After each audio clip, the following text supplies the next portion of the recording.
Hello friends and dear students, कैसे हैं आप सब लोग। आई होप आप सभी अच्छे होंगे। मैं नईम सैफी आपका स्वागत करता हूं अपने यूट्यूब चैनल एनएस क्लासेस पर, जहां मैं आपको 12th क्लास की फिजिक्स पढ़ाऊंगा। सभी स्टूडेंट्स जो हमारे चैनल पर नए हैं, सब्सक्राइब करें एंड शेयर कीजिए। चलिए आज की क्लास शुरू करते हैं। पहली हेडिंग है विद्युत क्षेत्र। विद्युत क्षेत्र, विद्युत क्षेत्र किसी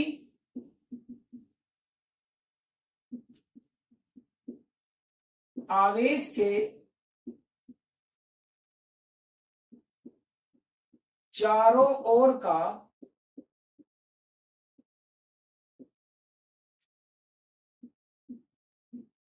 वह क्षेत्र जिसमें किसी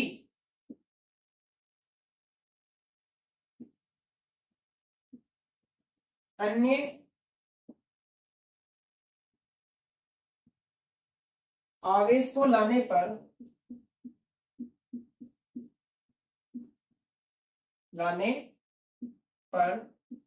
वह आकर्षण अथवा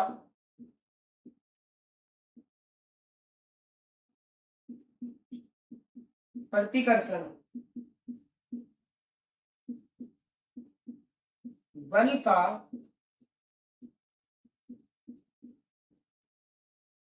अनुभव करता है। किसी आवेश के चारों ओर का वह क्षेत्र जिसमें किसी अन्य आवेश को लाने पर वह आकर्षण अथवा प्रतिकर्षण बल का अनुभव करता है, क्या कहलाता है? विद्युत क्षेत्र कहलाता है। किसी आवेश के चारों ओर का वह क्षेत्र जिसमें किसी अन्य आवेश को लाने पर वह आकर्षण अथवा प्रतिकर्षण बल का अनुभव करता है, विद्युत क्षेत्र कहलाता है। तो चलिए नेक्स्ट टॉपिक की ओर बढ़ते हैं। नेक्स्ट टॉपिक है हमारा विद्युत क्षेत्र की तीव्रता।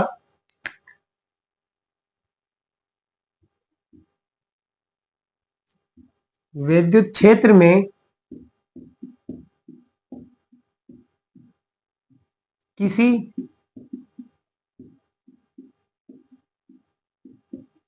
बिंदु पर रखे धन परीक्षण आवेश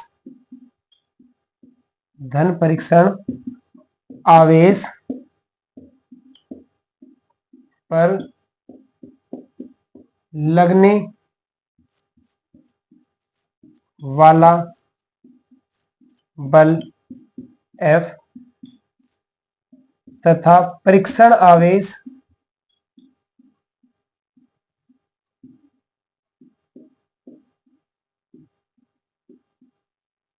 Q नोट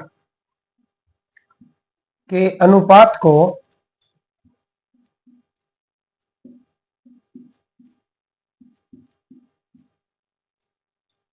विद्युत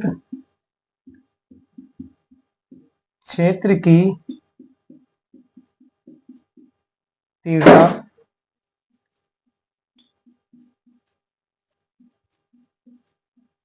कहते हैं। विद्युत क्षेत्र में किसी बिंदु पर रखे धन परीक्षण आवेश पर लगने वाला बल F तथा परीक्षण आवेश Q नोट के अनुपात को विद्युत क्षेत्र की तीव्रता कहते हैं। इसे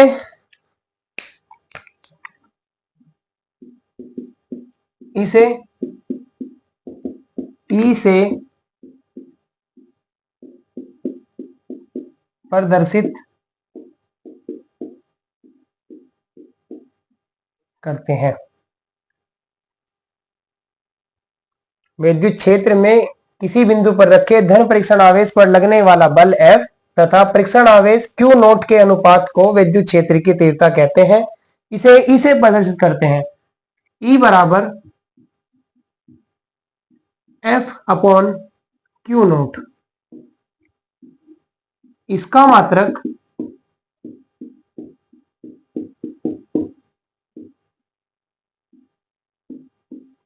न्यूटन बटे कूलाम या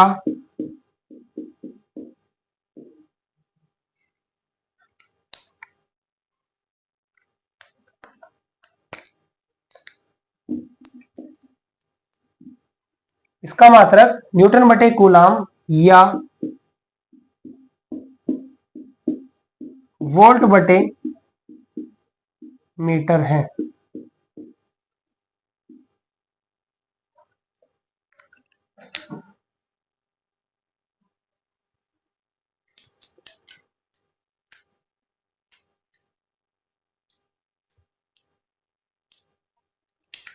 चलिए अब करते हैं।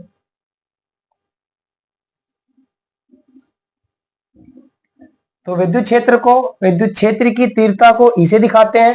ई बराबर एफ अपॉन क्यू नॉट। इसका मात्रक न्यूटन बटे कूलाम या वोल्ट बटे मीटर होता है। तो नेक्स्ट टॉपिक की ओर बढ़ते हैं। चलिए आगे।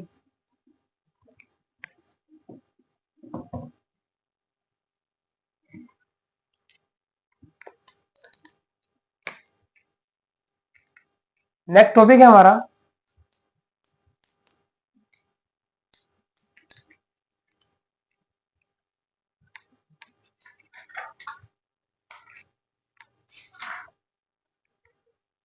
सतत आवेश वितरण।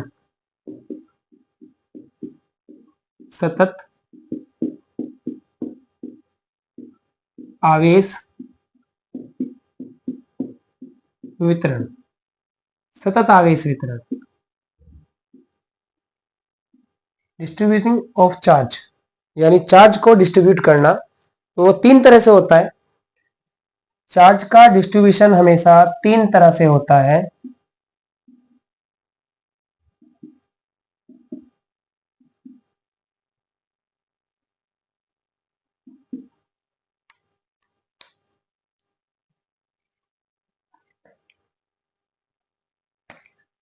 जिसको सबसे पहले कहा जाता है, पहला होता है रेखीय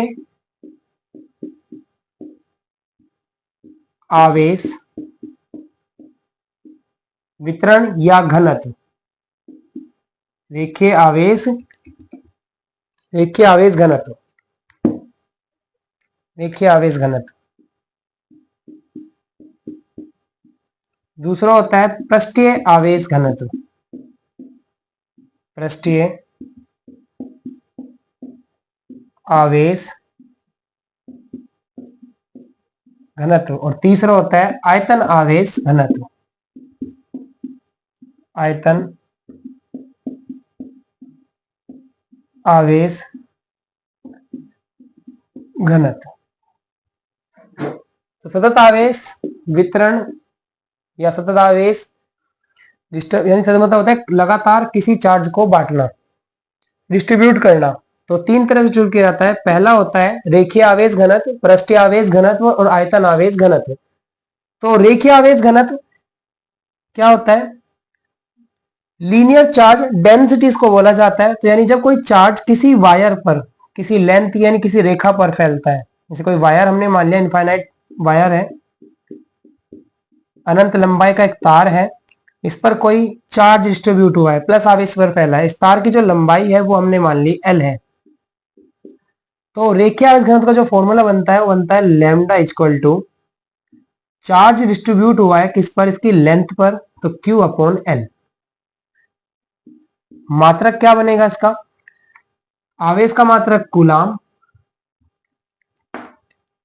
मात्रक बनेगा कूलाम, और लंबाई का मात्रक होता है मीटर। तो मात्रक है कूलाम मीटर। दूसरा है पृष्ठीय आवेश घनत्व, जब किसी सरफेस पर फैलता है।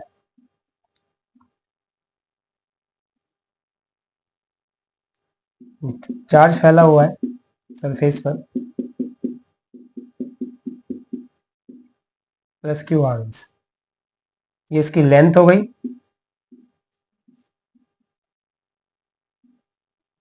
इसकी ब्रेथ हो गई। तो लेंथ इंटू ब्रेथ एरिया, तो इसको दिखाते हैं सिग्मा से। सिग्मा बराबर क्यू अपॉन ए। ये तुम्हारा होता है पृष्ठीय आवेश घनत्व। सिग्मा बराबर क्यू अपॉन ए, इसका मात्रक क्या होगा? कूलाम। सी मतलब कूलाम और एरिया आता है मीटर स्क्वायर में। तो कूलाम बटे मीटर स्क्वायर, ये पृष्ठीय आवेश घनत्व का फॉर्मूला होता है। और आयतन आवेश घनत्व, जब कोई आवेश किसी आयतन में फैलता है, किसी पदार्थ के आयतन में फैलता है, इसको हम दिखाते हैं वी से या रो से। Rho equal to V Q upon V, Q upon V. ये लेंथ पर, ये एरिया पर और ये वॉल्यूम पे। इसका यूनिट होगा कूलाम, यानी यूनिट मतलब मात्रक, कूलाम बटे मीटर क्यूब। और ये होगा कूलाम बटे मीटर स्क्वायर, ये होगा कूलाम बटे मीटर।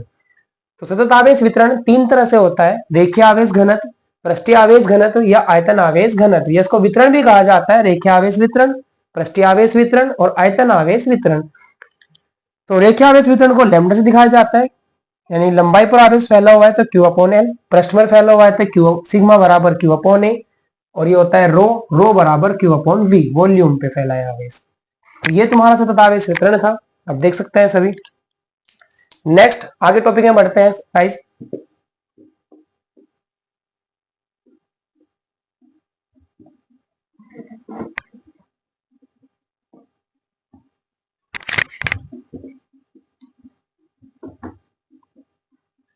नेक्स्ट टॉपिक हमारा रहेगा इसके अंदर, नेक्स्ट हेडिंग है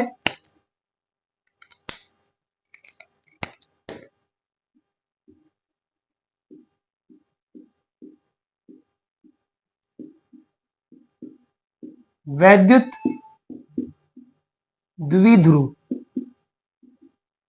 वैद्युत द्विध्रुव, इसको कहा जाता है इलेक्ट्रिक डाइपोल। द्विध्रुव मतलब दो ध्रुव वाला। वैद्युत द्विध्रुव, इलेक्ट्रिक डाइपोल, एक ऐसा निकाय, एक ऐसा निकाय जो दो विपरीत प्रकृति के आवेशों को, जो दो विपरीत प्रकृति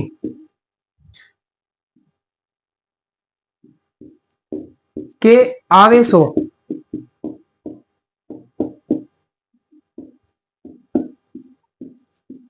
को अल्प दूरी, यानी वो होती है बहुत ही कम दूरी, छोटी दूरी होती है 12,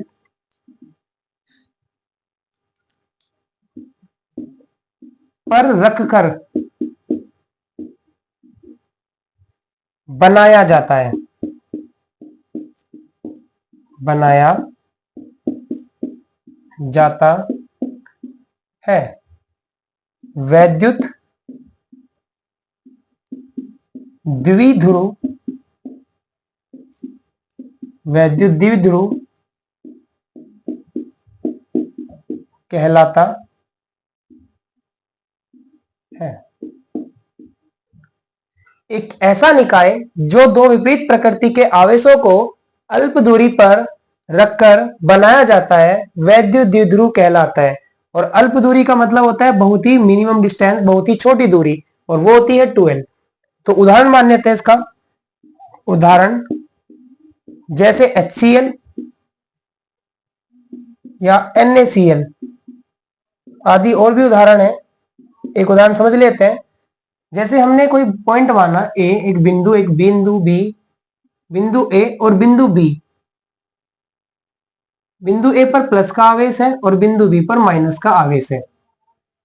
तो उसने अभी कहा कि दो विपरीत प्रकृति के आवेश, विपरीत प्रकृति मतलब एक प्लस का और एक माइनस का, इन दोनों के बीच की दूरी होती है बहुत अल्प, जिसको हम कहते हैं 12।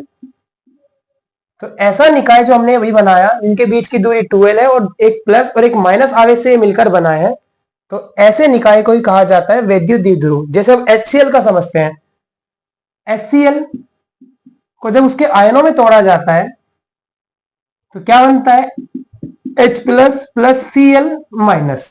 तो हमें HCl के दो ध्रुव मिलते हैं, एक मिलता है H प्लस और एक मिलता है हमें Cl माइनस। तो इनके बीच की जो दूरी होती है वो बहुत ही अल्प होती है, बहुत ही कम होती है, इसलिए इसे कहा जाता है वैद्युत द्विध्रुव। एक अब देख सकते हो डेफिनेशन और उसका उदाहरण। चलिए आगे बढ़ते हैं, नेक्स्ट वीडियो में नेक्स्ट टॉपिक पर चलते हैं आगे। चलिए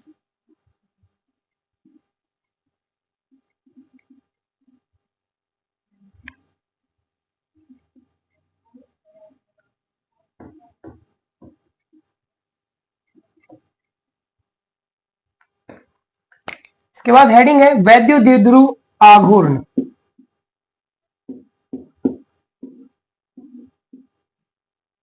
अब इसमें हम पहले डायग्राम बनाएंगे। अभी हमने पढ़ा वैद्युत द्विध्रुव और उसी का ही निकालना है आघूर्ण। तो हमने एक वैद्युत द्विध्रुव बना लिया, बिंदु ए और बिंदु बी, इस पर प्लस का आवेश रखा हुआ है और इस पर माइनस का आवेश रखा हुआ है, माइनस क्यू और इस पर प्लस क्यू, और दोनों की जो बीच की दूरी है वो कितनी है, 12। अब वैद्युत द्विध्रुव के आघूर्ण की डेफिनेशन क्या है, किसी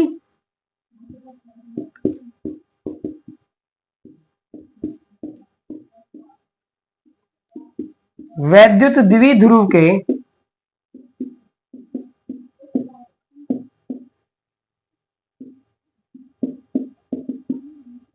किसी एक आवेश, किसी एक आवेश तथा बीच की अल्प दूरी के गुणनफल को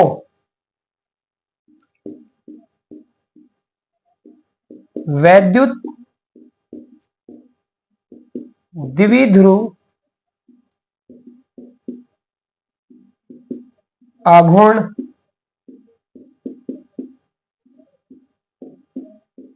कहते हैं। किसी वैद्युत द्विध्रुव के किसी एक आवेश तथा बीच की अल्प दूरी के गुणनफल को वैद्युत द्विध्रुव आघूर्ण कहते हैं। इसे P से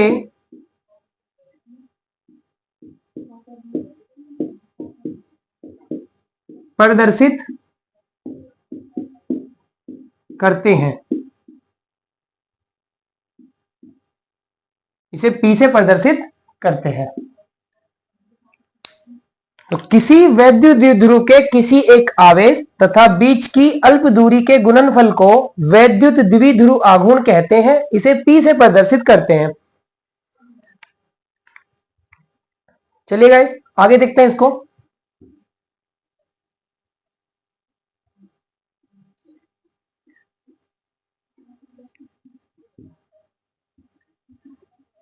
इसे करते हैं P से प्रदर्शित।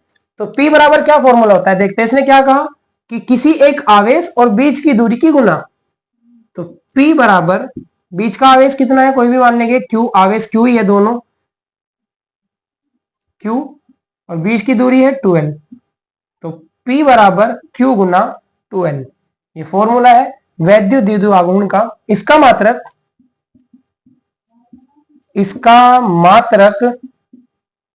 आवेश में नापता है कूलाम में,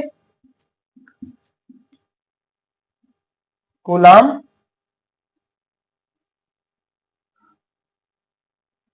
और दूरी को मीटर। इसका मात्रक है कूलाम मीटर, इसका मात्रक कूलाम मीटर है।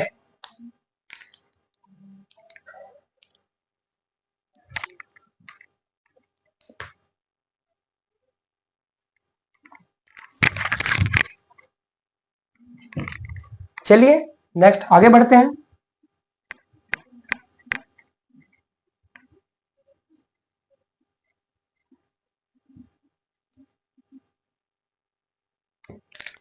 नेक्स्ट हेडिंग की ओर।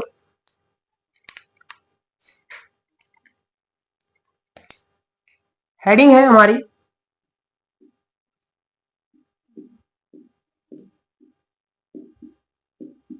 वैद्युत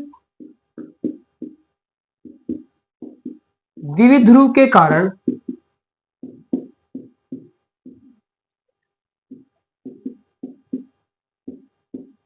अक्षीय स्थिति में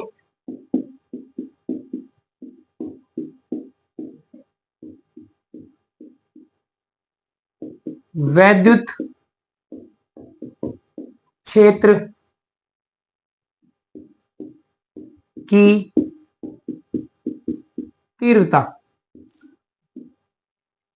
हमें हेडिंग के बारे में बताया गया है कि वैद्युत द्विध्रुव के कारण अक्षीय स्थिति में वैद्युत क्षेत्र की तीव्रता। हमें अक्षीय स्थिति में वैद्युत क्षेत्र की तीव्रता ज्ञात करनी है। किसके कारण? वैद्युत द्विध्रुव के कारण। तो पहले इसका डायग्राम बनाते हैं। हमने सबसे पहले बनाया एक वैद्युत द्विध्रुव। ये हमारा वैद्युत द्विध्रुव है, बिंदु बी हमने इसको मान लिया इधर, और इधर मान लिया बिंदु ए। बिंदु ए, इस पर मान लिया माइनस का आवेश है और इस पर मान लिया प्लस का आवेश है, और दोनों के बीच की दूरी अभी हमने पढ़ी थी कितनी होती है 2l। और हमने मान लिया इसका बीच का बिंदु है O, मध्य बिंदु O। तो जब ये बीच का बिंदु O है तो ये दूरी हाफ हो जाएगी। 12 की हाफ कितनी होगी 1l, यहां तक हो जाएगी 1l, और यहां से भी कितनी हो जाएगी ये 1l। हमने सीध ले ली इसकी, यहां तक इसकी भी ले ली, इसकी यहां से ले ली।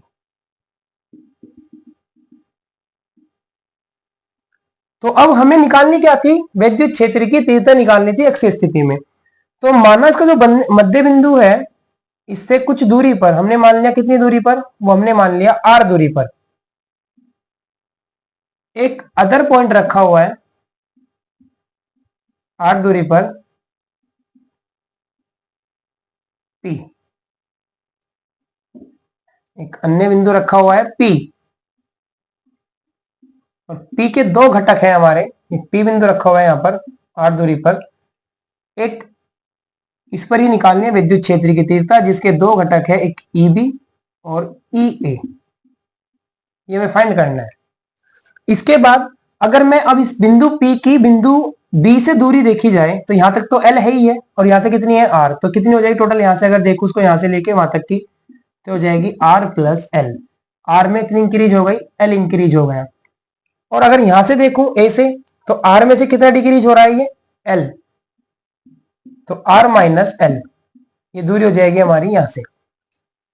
तो ये अक्षीय स्थिति का डायग्राम है। एक द्विध्रुव बनाया, बिंदु बी पे माइनस क्यू आवेश है, बिंदु ए पर प्लस क्यू आवेश है, दोनों का मध्य बिंदु ए है। जब ये मध्य बिंदु ओ है, जो मध्य बिंदु ओ है, जब ये पूरी दूरी 2l है, तो हाफ दूरी कितनी होगी? LL, क्योंकि बीच का बिंदु है मध्य बिंदु। तो अब इसके मध्य बिंदु O से 8 दूरी पर एक अन्य बिंदु P मान लिया, जिस पर विद्युत क्षेत्र तीव्रता कितनी है E, जिसके दो घटक EA और EB है। अब अगर मैं बिंदु B से बिंदु P की दूरी देखूं तो यहां तक तो R है, आगे कितनी इंक्रीज हुई? L, तो R प्लस L, यहां तक R है। अगर मैं A से दूरी देखूं तो इतनी डिक्रीज करनी पड़ेगी, इसमें कितनी कम करनी पड़ेगी? इतनी डिस्टेंस। तो इतनी डिस्टेंस कितनी है? L। तो R में से L माइनस कर दो तो आ जाएगी बिंदु P से बिंदु A की दूरी, या बिंदु A से बिंदु P की दूरी। अब इसमें दो आवेश हमारे पास है, एक माइनस और एक प्लस। सबसे पहले हम निकालेंगे माइनस आवेश के कारण विद्युत क्षेत्र की तीव्रता, फिर प्लस क्यू आवेश के कारण विद्युत क्षेत्र की तीव्रता। किस बिंदु पर? बिंदु P पर। तो निकालते हैं। सबसे पहले माइनस या प्लस क्यू आवेश के कारण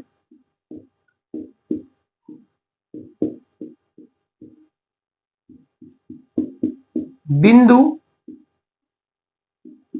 P पर वैद्युत क्षेत्र कितना होगा? बिंदु P पर प्लस क्यू आवेश का रखा है A पर, और ए के लिए विद्युत क्षेत्र है ई ए। तो ई ए बराबर 1/4 पाई क्यू अपॉन आर। ये फॉर्मूला होता है विद्युत क्षेत्र की तीव्रता क्यू अपॉन आर स्क्वायर। लेकिन हमारे पास यहां पर जो ए वाले की दूरी है, ए से पी की दूरी, वो कितनी है? R minus l. तो यहां पर आर की जगह कितना आएगा? आर माइनस एल का होल स्क्वायर। ये ई ए है, इक्वेशन इसको मान लेंगे फर्स्ट। ये प्लस क्यू आवेश के कारण थी, अब इसी प्रकार माइनस क्यू आवेश के कारण, आवेश के कारण, अब माइनस क्यू आवेश के कारण निकालेंगे।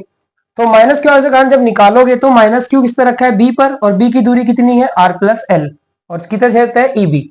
तो इसको मिटो देते हैं इधर से।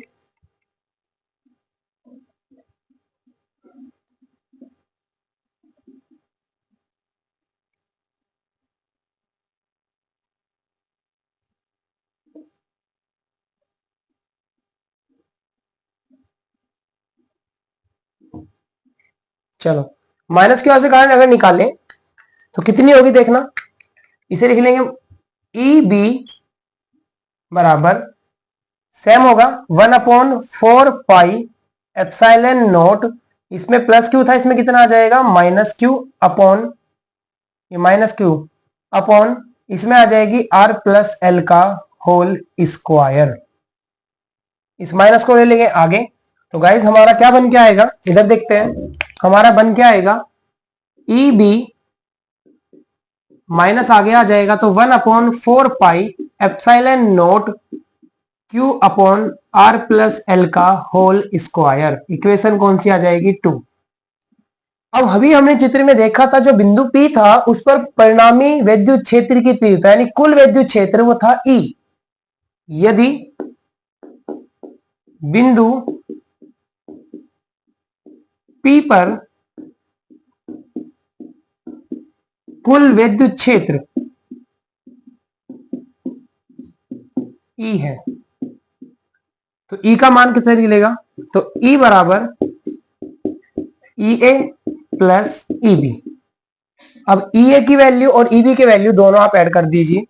ई ए की value 1/4 pi epsilon not Q upon R minus L का whole square plus E B की वैल्यू किस चीज में है? माइनस में, तो plus minus minus 1/4 pi epsilon not Q upon are plus L का होल स्क्वायर।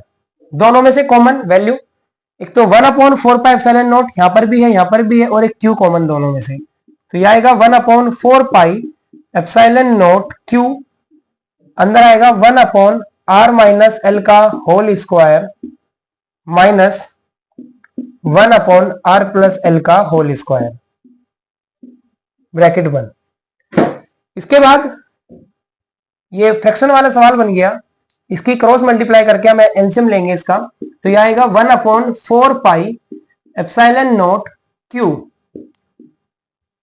इसके इधर करोगे तो यह आएगा r प्लस एल का होल स्क्वायर माइनस, इसके इधर करोगे तो यह आएगा 1 में r माइनस एल का होल स्क्वायर, और आपस में कर दो नीचे मल्टीप्लाई, तो आपस में करोगे तो आएगा r माइनस एल का होल स्क्वायर और यह आएगा r प्लस एल का होल स्क्वायर। इसको मान लो a, इसको मान लो b, ए स्क्वायर माइनस बी स्क्वायर। तो ए स्क्वायर माइनस बी स्क्वायर का फॉर्मूला हम पढ़ा है हमने पहले भी, क्या होता है? ए स्क्वायर माइनस बी स्क्वायर का फॉर्मूला ए प्लस बी और ए माइनस बी। यानी एक बार हम इन दोनों को आर प्लस एल में आर माइनस एल को ऐड कर देते हैं, एक बार आर प्लस एल में से आर माइनस एल को माइनस कर देते हैं। तो उधर देखते हैं, इसको आपने लिख लिया होगा सभी।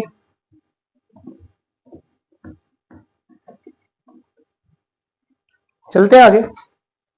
अब इसके बाद हम क्या करेंगे, इधर ये r प्लस एल का स्क्वायर एक बार इसमें ऐड करो तो कितना आएगा देखना, E इक्वल टू ये आएगा 1/4 pi epsilon not Q into r plus L plus r minus L.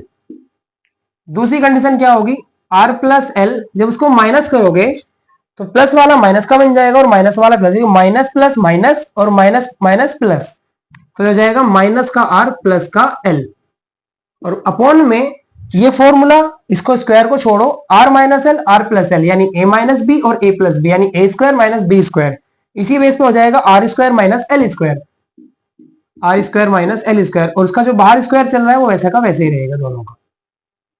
यहां पर एल से एल कट गया और यहां से माइनस आर से प्लस आर कट गया, तो ये बचा E equal to 1/4 pi epsilon not Q, एक R, 1 R and 1 R, one दोनों को जोड़ो कितना हो जाएगा 2 आर, ठीक, और इनटू में आएगा 1 एल 2 एल, और अपॉन में आ जाएगा r square minus l square का होल स्क्वायर।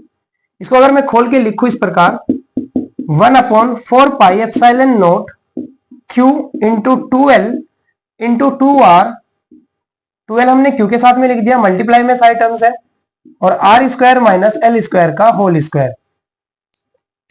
सिंस अभी हमने थोड़ी देर पहले पढ़ा था चूंकि कि Q इंटू 12 जो हमारा होता है, ये वैल्यू जो हमारी यहां पर आई है, ये वाली वैल्यू, ये किसके इक्वल होती है, P के, वैद्युत द्विध्रुव आघूर्ण के, यानी P बराबर Q गुना 2L।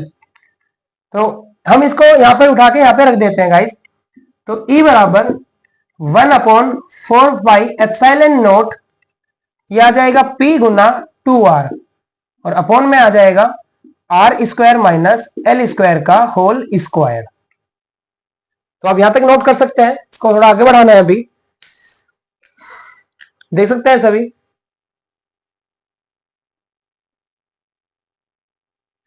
तो इस साइड को रिमूव कर देता हूं मैं थोड़ा सा।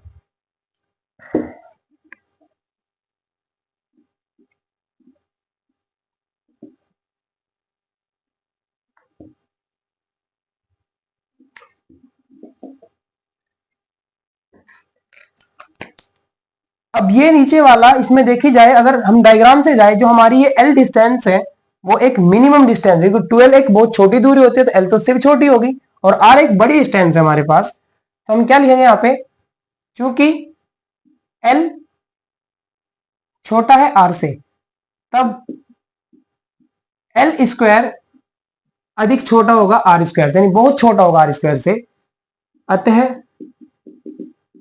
एल स्क्वायर को छोड़ने पर, इसको नेग्लिजिबल कर दे, यहां पे छोड़ दो उसको, वहां से एल स्क्वायर हटा दो, तो क्या बचेगा, E equal 1/4 pi epsilon nought p गुना 2R अपॉन आर का स्क्वायर, और उसका भी स्क्वायर बचेगा, तो पावर कितनी हो जाएगी 4, तो यह आएगा 1/4 pi epsilon not 2PR, multiply कर दी 2PR, और ये हो जाएगी आर की पावर 4, तो एक 1R कट जाएगा पावर में से, कितना बचेगा 3, 1/4 pi epsilon nought 2P upon r की क्यूब, किसकी वैल्यू आई है, ई की। यही होता है अक्षय स्थिति में वैद्युत क्षेत्र की तीव्रता का फॉर्मूला। आप देख सकते हैं सभी।